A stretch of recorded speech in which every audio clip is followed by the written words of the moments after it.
In the quiet dark between galaxies, a small human ship floated alone. Its metal skin was scarred, its engines barely breathing. Inside, Lisa sat curled in the pilot's chair, knees drawn to her chest, eyes fixed on the empty view screen.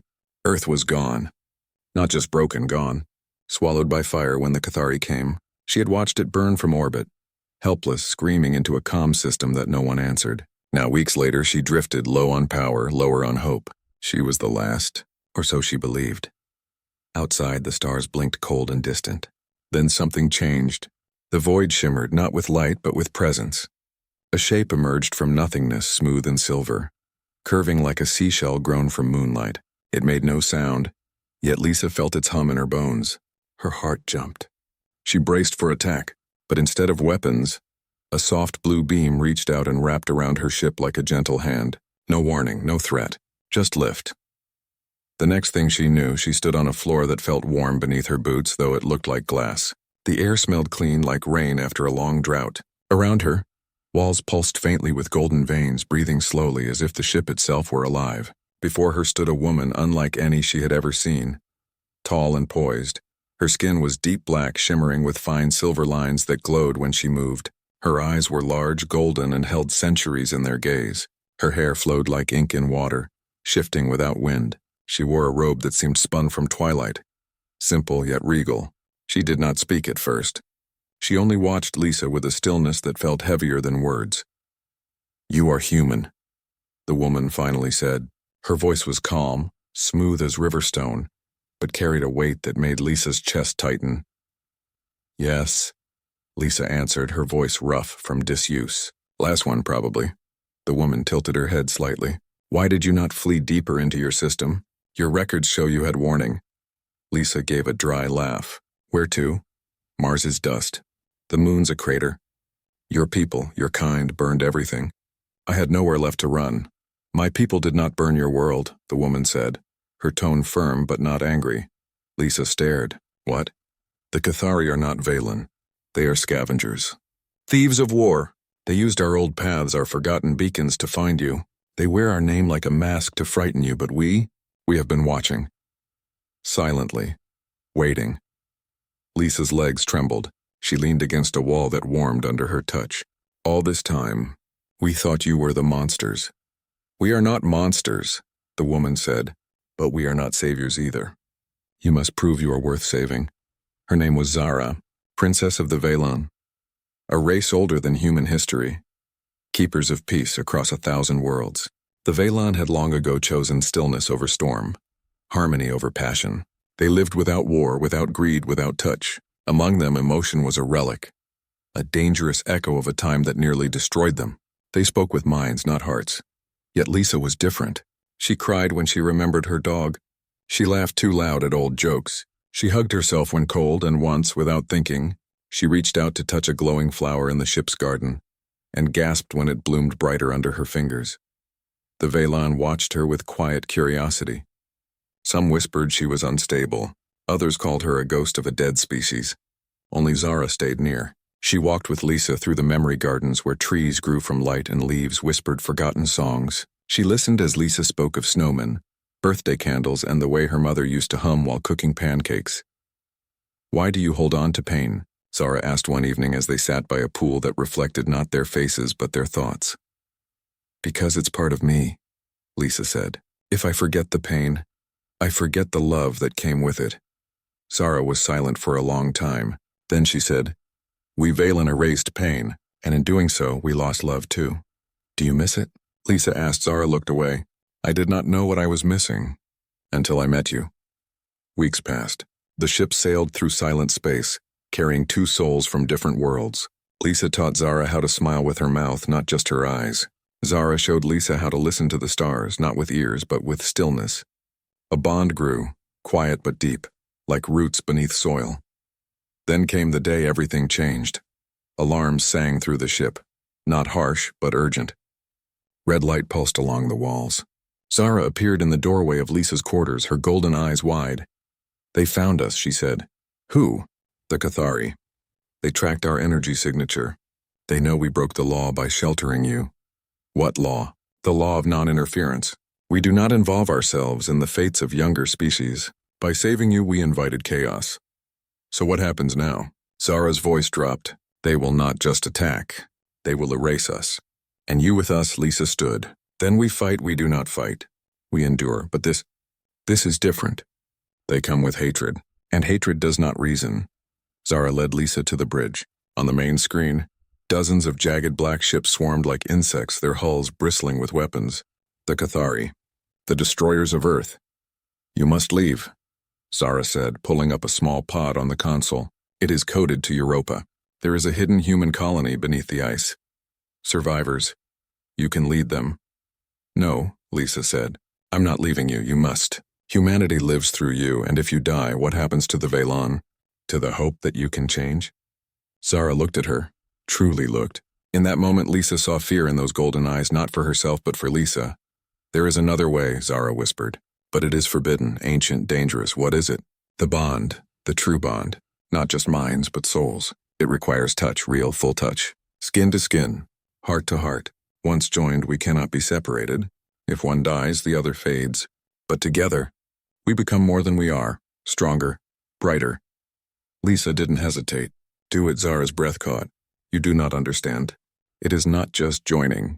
It is surrender. You give up yourself to become us. I already gave up everything when Earth burned, Lisa said softly. Now I choose to give myself to you. Zara nodded.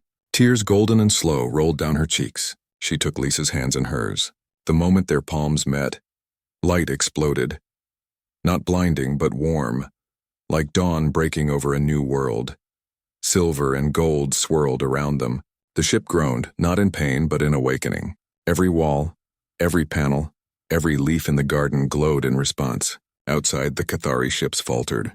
Their weapons powered down. Their engines stuttered. In that bond, Lisa saw Zara's truth, the loneliness of ruling a people who felt nothing, the secret ache for warmth, the dream of a world where love was not weakness. And Zara saw Lisa's grief, her courage, her stubborn, burning belief that even in ruin something beautiful could grow. When the light faded, they stood changed. Their eyes now held the same glow. Their voices, when they spoke, echoed as one. The Cathari fired. Dark beams shot toward the ship. But Zara and Lisa stood together on the bridge, hands clasped, foreheads touching. They did not raise shields. They did not launch weapons. They sang. It was not a song of words, but of feeling, of loss, of hope, of love that refused to die. The Velan ship answered, its hull blooming with patterns of light that pulsed in time with their hearts.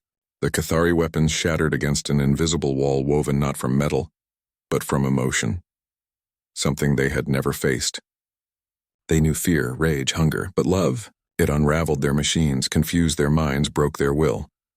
One by one, the black ships turned and fled into the dark.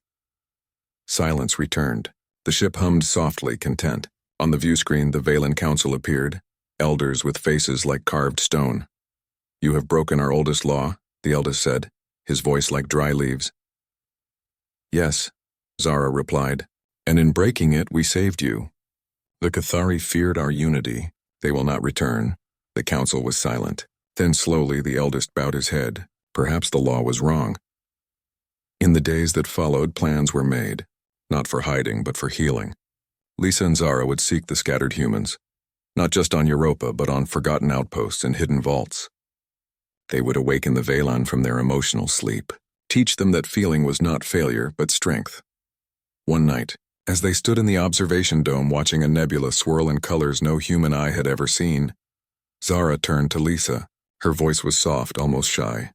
Don't be bashful, human, say it. Do you love me? Lisa smiled. She reached up and touched Zara's cheek, feeling the warmth beneath the silver lines. Yes. More than stars. More than time. More than the silence between heartbeats. Zara leaned into her touch, something the Velan had not done in generations. Then I am no longer just a princess, she whispered. I am yours. And Lisa, the last human, finally felt like she belonged. Not to a planet, not to a past, but to a person. And in that belonging, a new future began. Written not in fire, but in light. The ship sailed through the quiet dark. No longer drifting, but flying with purpose. Lisa and Zara stood side by side on the bridge, hands often touching. Not out of need, but because they could. The bond between them hummed like a second heartbeat, steady and warm. They had left the Valon fleet behind, not in anger, but in hope. The elders had granted them a small vessel, sleek, fast, and filled with supplies. It was not a warship. It was a seed. Their first stop was Europa. Beneath its icy crust, human survivors waited in hidden domes, unaware that Earth was gone or that they were not alone in the universe anymore. Lisa felt a knot in her stomach as they approached. What if they hated her for surviving? What if they refused to believe the truth about the Cathari? What if they saw Zara as a monster? Zara sensed her fear. She squeezed Lisa's hand. "You are not alone now," she said, "and they will see what I see. A human who did not break when the world ended." They landed in a white wasteland, snow swirling around the ship like ghosts. A hatch opened below and figures emerged, tall, wrapped in thick suits, weapons raised. Lisa stepped out first, hands open, no weapon. She called out her name, voice shaking but clear. For a long moment no one moved. Then a woman in the front lowered her rifle. "Lisa, is that really you?" It was Mara, a scientist Lisa had known from the Mars training program. Tears froze on her cheeks. "They thought you were dead. We all thought we were the last." Lisa ran to her, and for the first time in months she hugged another human. It felt strange and right all at once. Then Mara saw Zara step out of the ship, tall and glowing faintly in the pale light. She froze. "Who is that?" "This is Zara," Lisa said. "She's not the enemy." The Cathari lied. The Valon didn't destroy Earth. They've been watching, and they want to help. Suspicion hung thick in the cold air, but Lisa spoke for hours in the dome, telling them everything. About the bond, the truth of the invasion, the song that drove the Cathari away. Slowly, the fear in their eyes turned to wonder, then to hope. Zara stayed quiet at first, observing, learning. She watched how humans laughed with their whole bodies, how they cried without shame, how they argued and made up in the same breath. It was messy. It was alive. And she began to understand why Lisa had fought so hard to keep it all. Days turned into weeks. The humans taught Zara how to make coffee, how to play cards, how to tie knots. Zara taught them how to listen to silence, how to heal with light, how to speak without words. A new rhythm formed, one that blended human fire with Valon calm. But peace never lasts long in the void. One night, alarms blared through the dome. Not from the ship, but from the surface sensors. Movement. Fast. Aggressive. Cathari scouts. "They found us," Mara whispered, face pale. Zara stood. "They will not take this place. How will we stop them? We have nothing." "You have us," Lisa said. Together, Lisa and Zara went to the surface. The Cathari ship hovered low, black and jagged like a wound in the sky, its weapons charged with a low growl. But before it could fire, Zara and Lisa joined hands and sang. Not loud, not angry, just true. The song rose into the icy air, weaving through the snow, touching the ice below, and the ice answered. Cracks spread across the surface, not breaking but glowing. Lines of silver light traced ancient patterns, Valon symbols buried long ago by forgotten travelers. The dome was not just a shelter. It was a beacon. The Cathari ship shuddered. Its systems flickered. Then with a screech of metal it turned and fled. Afterward, the humans stared at the glowing ice in awe. "You knew this was here?" Mara asked Zara. "No," Zara said. "But the bond. It awakened what was sleeping." From that day on, the humans no longer saw Zara as an alien. They saw her as a guardian, and Lisa was no longer just a survivor. She was a bridge. They left Europa soon after, carrying volunteers, engineers, doctors, dreamers who believed in the new path. Their next destination was Titan, where another group of humans clung to life in methane lakes and nitrogen winds. The journey took weeks. In that time, Lisa and Zara grew closer.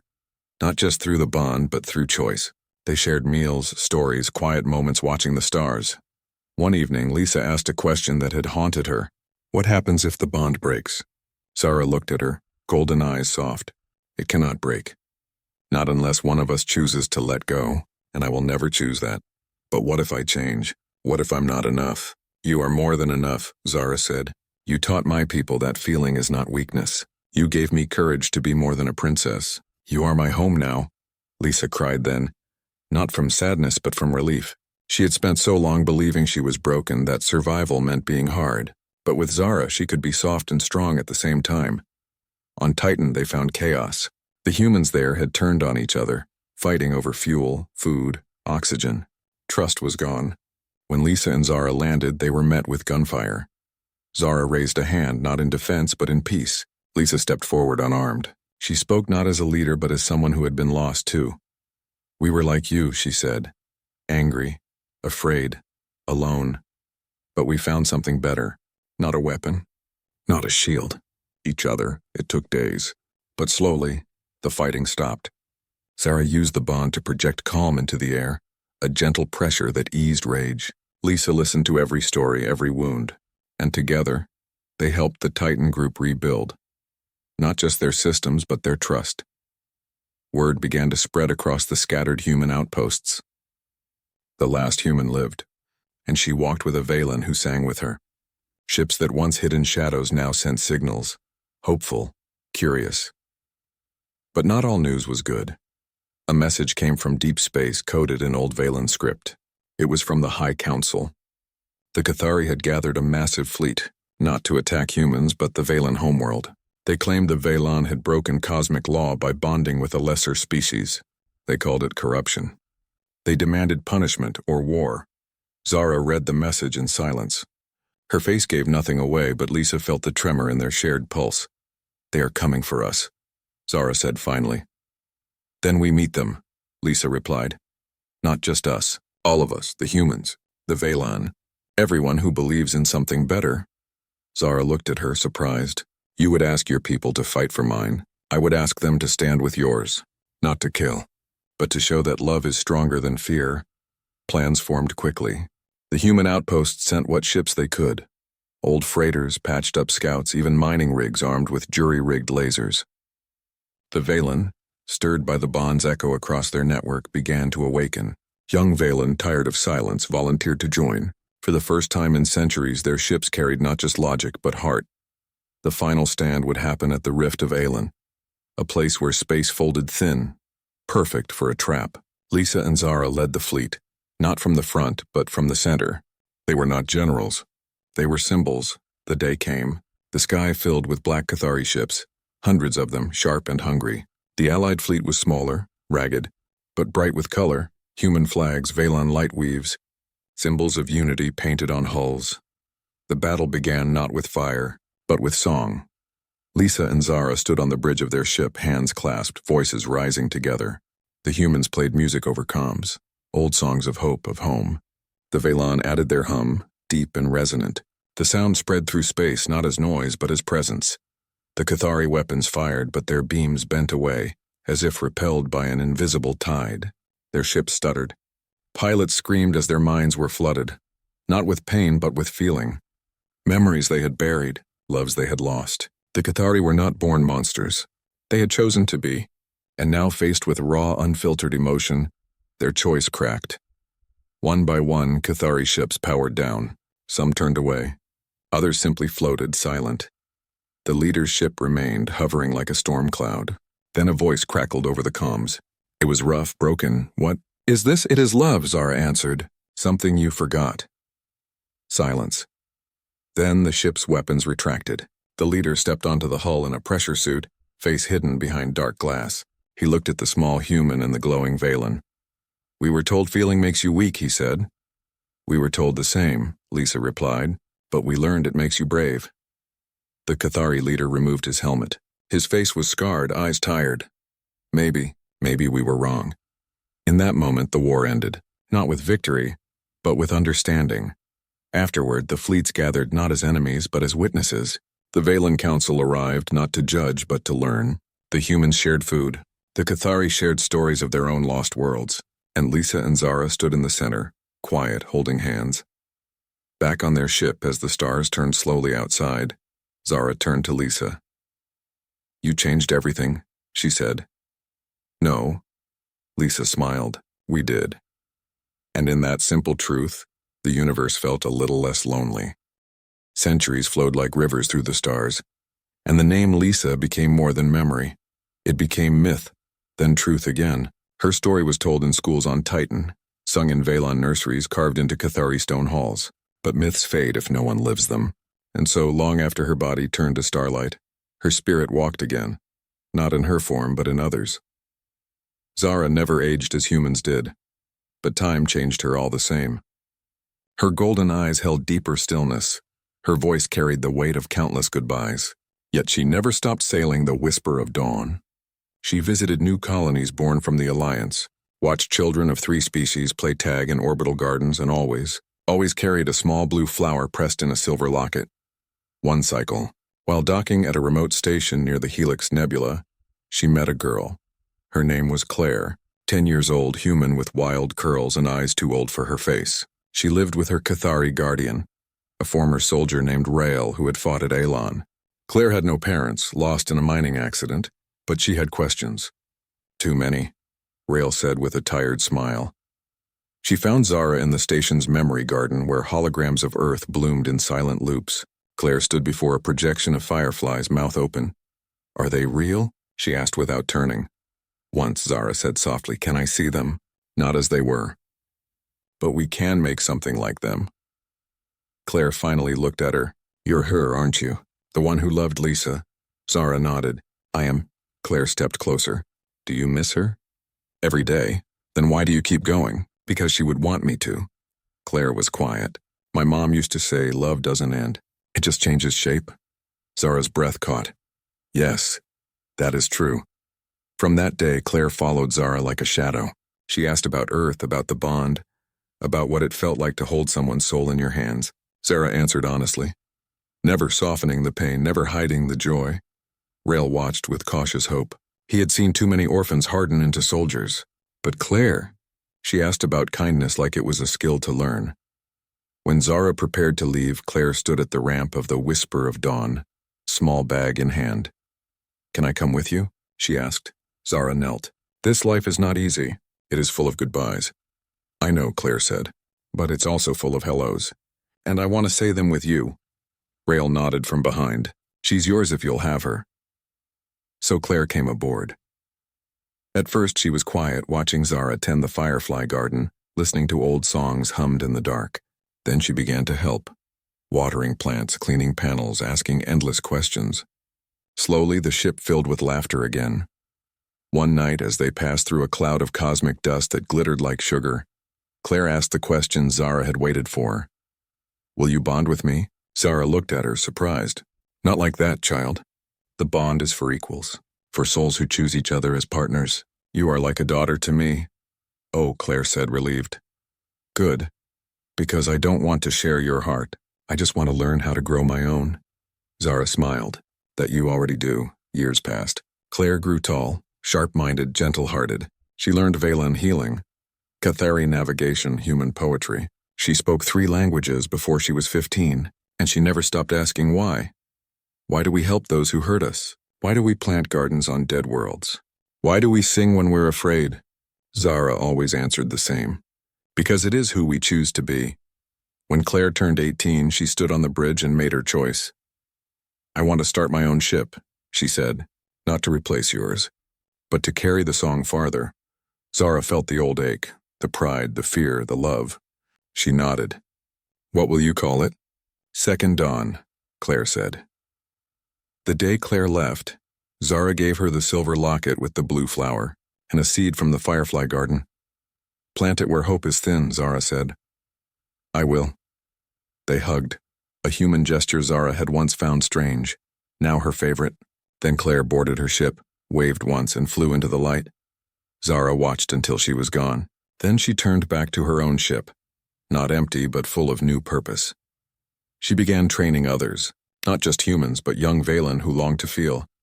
Cathari teens who dreamed of peace. The Whisper of Dawn became a school, a sanctuary, a living library of compassion. One student stood out, a Valen boy named Kale. Quiet, observant, with eyes that held storms. He never spoke much, but he listened, and when he worked in the garden, the plants grew faster. "You remind me of someone," Zara told him once. "Who?" "Myself. Before I learned to love." Kale looked down. "I don't know how." "You don't have to know," Zara said. "You just have to be willing to try." Months later, Kale saved a human child who fell into a maintenance shaft. He used his own body to shield her from falling debris. When Zara found them, he was singing softly, the bond song, though he had never been bonded. Why did you do it? She asked. Because she was scared, he said simply. And I remembered you said fear is just love waiting to be heard. Zara placed a hand on his shoulder. You are ready. Ready for what? To lead. Kale's eyes widened. Me? Yes. The next ship needs a captain who understands silence and song, so a new vessel was built. Quiet Light. And Kale took the helm with a crew of mixed species. On launch day, he bowed to Zara. I will honor what you gave us. You already do, she said. Time flowed. Ships multiplied. The Alliance became a civilization, not perfect, but trying. Wars still happened, but they ended faster. Grief still came, but it was shared. And always, in every corner of known space, someone told the story of a human and an alien who chose love over fear. Zara grew quieter with age, but her presence remained strong. She no longer flew to distant stars, but stayed near the heart of the Coalition, on a world they called Alon Prime, built where the last battle ended. There she tended a great garden open to all. One evening, as she pruned a vine that glowed faintly blue, a young woman approached. She had Claire's curls, Rael's steady gaze, and a silver locket around her neck. Grandmother Zara, the girl said. Zara smiled. Elena. You came. I finished my training. I'm to captain the third promise. Then you know what to do. Elena knelt beside her. Tell me the story again. The real one, not the myth. Zara took her hand. It begins with a drifting ship, and a woman who refused to stop hoping. She told it as it was, messy, painful, beautiful. Not a fairy tale, but a choice repeated every day. When she finished, Elena's eyes shone. Do you think she knew that her love would grow like this? No, Zara said, but she hoped. And hope is the first seed. Elena hugged her. I'll make you proud.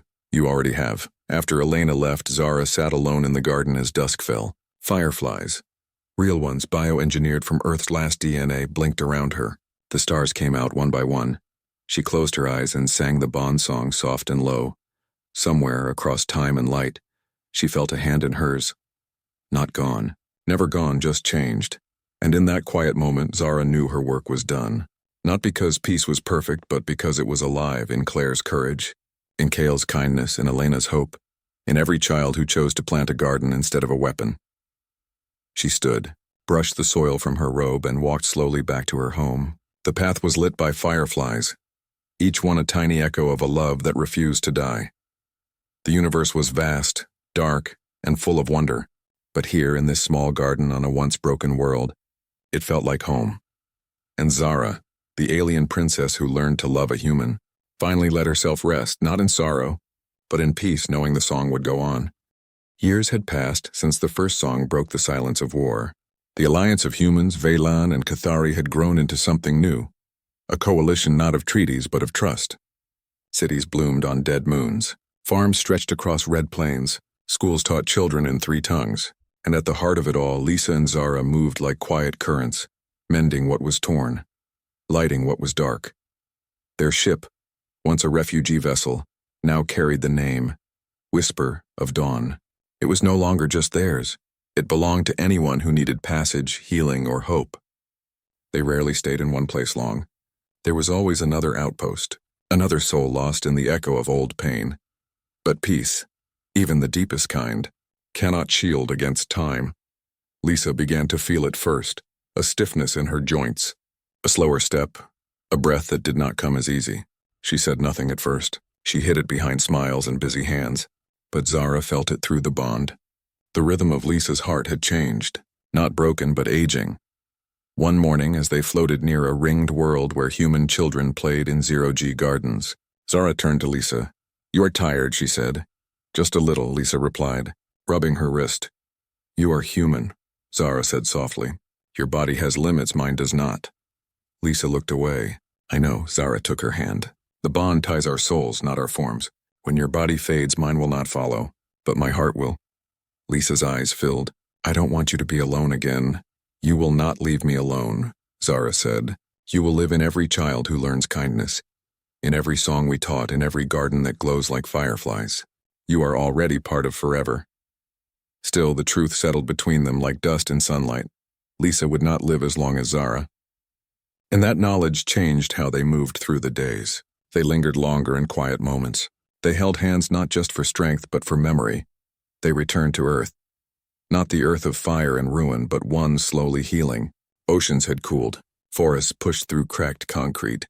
In the shadow of old mountains, a new settlement stood, built not on the ashes but beside them. They called it Remembrance. Here, Lisa walked barefoot on grass for the first time in decades.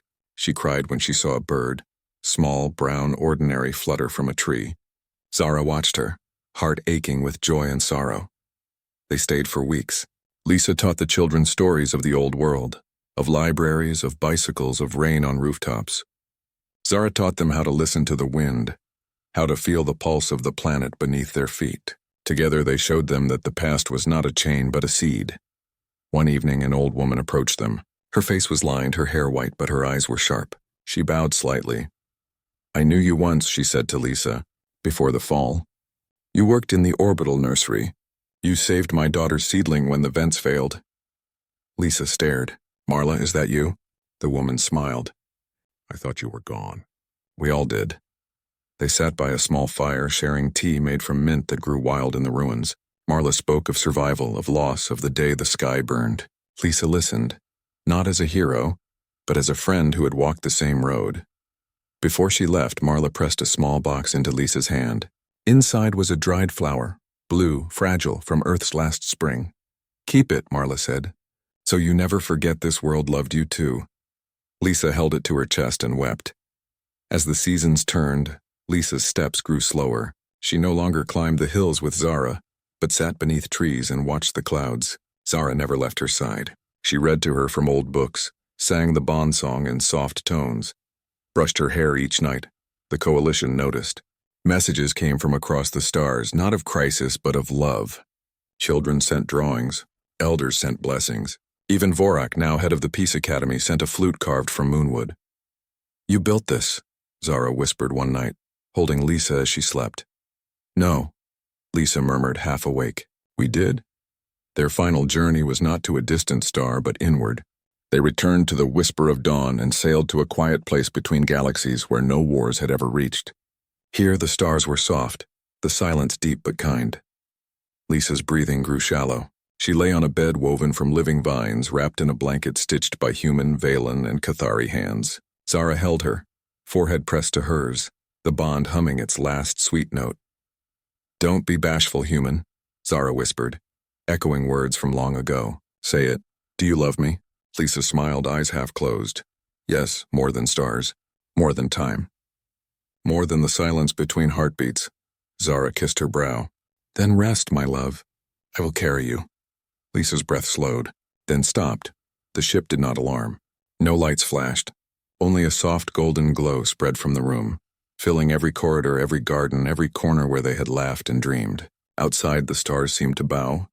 Zara did not scream. She did not collapse. She simply held Lisa, singing the bond song one last time, a lullaby for a soul returning to the light. For days she stayed in that room, speaking to Lisa as if she could still hear, telling her about the new shoots in the Firefly Garden, about a child on Titan who named her pet rock after her, about how the oceans on Earth were clear again. Then, she rose. She carried Lisa's body to the observation dome. Wrapped in white cloth woven with silver thread, Lisa looked peaceful, like she was only sleeping. Zara opened the outer hatch, not to cast her out, but to let her go. In the quiet dark, she released her. Lisa drifted slowly, gently, toward the nearest star, not to burn but to become part of its light. Zara watched until she was just a speck, then gone. Back on the bridge, Zara activated the comms. Her voice, once calm and distant, now carried warmth, grief, and strength. "This is Zara of the Valen," she said. "Lisa of Earth has returned to the stars, but her work lives. Her love lives, and I will carry it forward." Messages poured in, not of mourning but of promise. Schools would teach her name. Ships would bear her symbol, a single firefly in a field of stars. Gardens would bloom in her honor. Zara did not hide in grief. She sailed the whisper of dawn again, visiting every world they had touched. She told Lisa's story, not as a tragedy but as a gift. She showed children how to plant seeds, how to hold hands, how to say "I love you" without shame. Years passed. Zara's hair grew longer, her silver veins brighter. She never bonded again, not because she could not, but because some loves are once in a lifetime. And hers had been enough. One day she returned to Earth. Remembrance had grown into a city. Trees lined the streets. Children played in parks built over old ruins. She walked alone but not lonely. She felt Lisa in the wind, in the rustle of leaves, in the laughter of a girl who looked up and waved. Zara smiled. She climbed the hill where they had once sat together. The view was the same, green, blue, alive. She sat on the grass, closed her eyes, and sang the Bond song softly.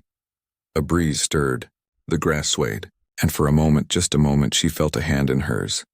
Not real, not physical, but true. She opened her eyes. A single firefly blinked in the dusk. Zara whispered, "I kept my promise." Then she stood, brushed the grass from her robe, and walked back to her ship. The Coalition still needed her. The work was not done. And as long as one heart remembered Lisa, the light would never fade. The whisper of dawn lifted into the sky, leaving Earth behind but not forgotten.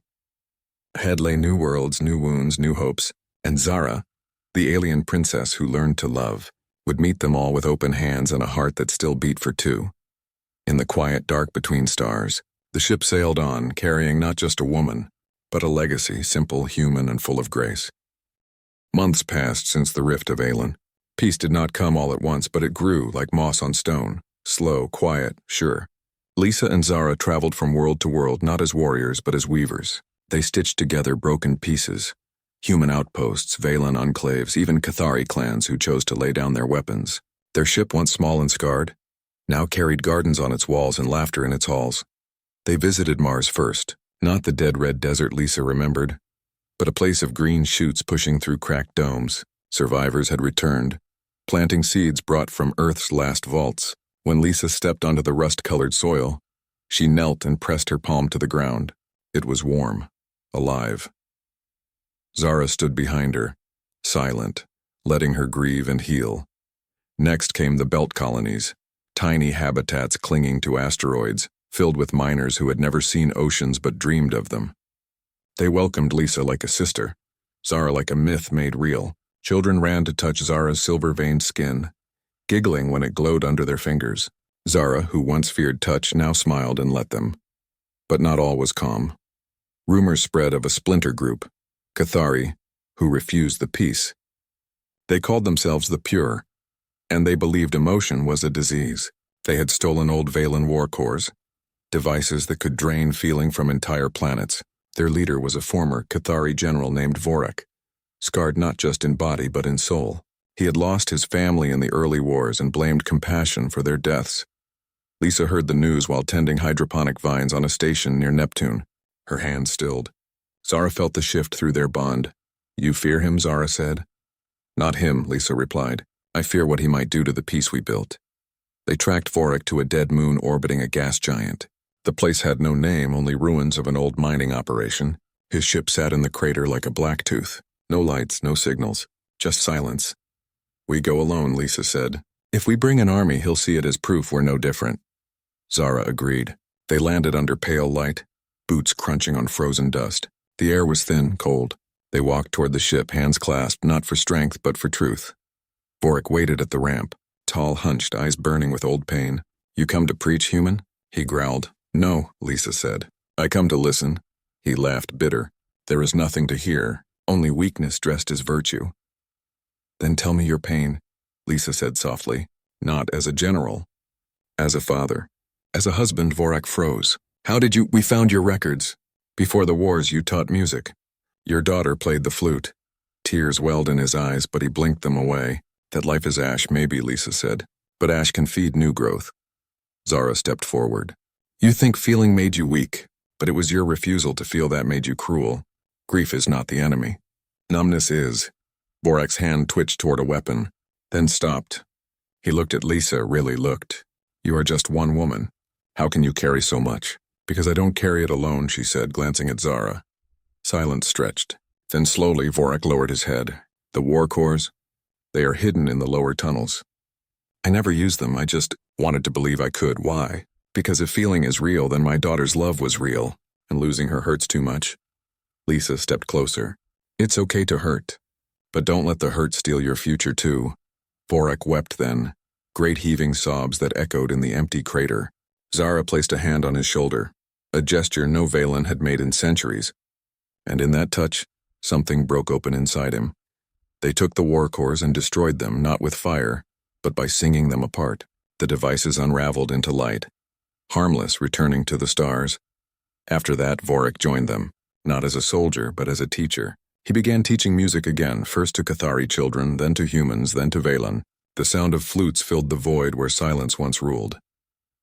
Back on their ship, Lisa sat by the observation window watching a comet streak past. Zara joined her, resting her head on Lisa's shoulder. "Do you ever miss Earth?" Zara asked. "Every day," Lisa said, "but not the way I used to. I used to miss it like a wound. Now I miss it like a story, and stories live as long as someone tells them." Zara smiled. "Then tell me one."